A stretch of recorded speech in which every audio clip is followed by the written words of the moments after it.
The Fat Controller sat in his office listening to the noise outside. The passengers were angry. The station master came in. "There's trouble in the shed, sir.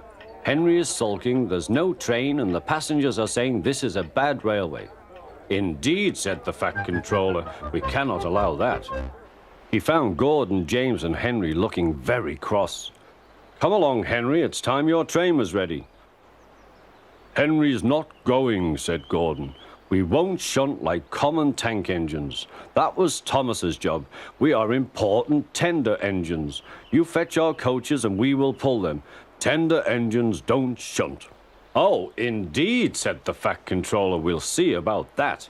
Engines on my railway do as they are told." And he hurried away to find Edward. The yard has never been the same since Thomas left to run his branch line, he thought sadly. Edward was shunting. "Leave those trucks, please, Edward," said the Fat Controller. "I want you to push coaches for me in the yard." "Thank you, sir. That will be a nice change." "That's a good engine. Off you go, then."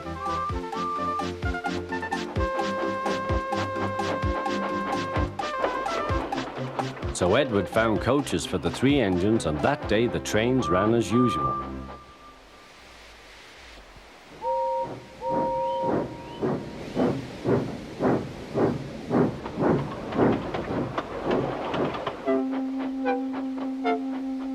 But next morning, Edward looked unhappy. Gordon came clanking past, hissing rudely. "Bless me," said the Fat Controller, "what a noise." "They all hiss me, sir," answered Edward. "They say tender engines don't shunt, and last night they said I have black wheels.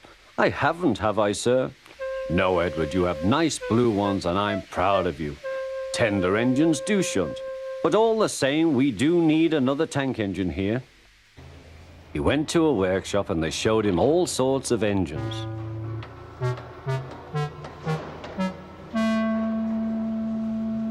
At last he saw a smart little green engine with 4 wheels.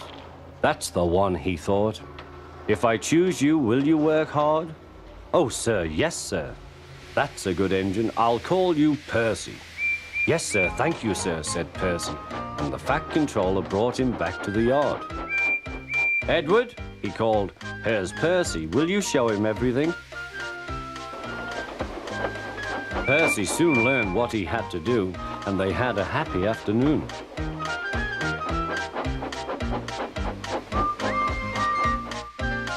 Then Henry came by, hissing as usual. "Shee!" went Percy. Henry jumped and ran back to the shed. "How beautifully you wheeshed him," laughed Edward. "I can't wheesh like that." "Oh," said Percy, "that's nothing. You should hear them in the workshop. You have to wheesh loudly to make yourself heard." Next morning, Thomas arrived.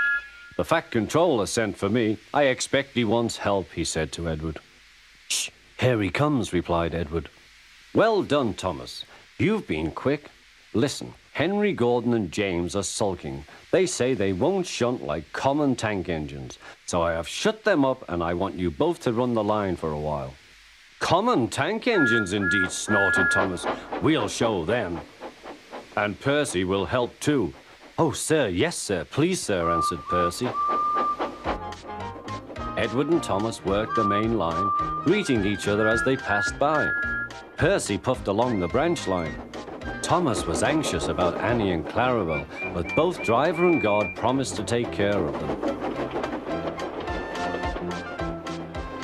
There were fewer trains, but the passengers didn't mind. They knew the 3 other engines were having a lesson. Gordon, James, and Henry were cold, lonely, and miserable. They wished now they hadn't been so silly.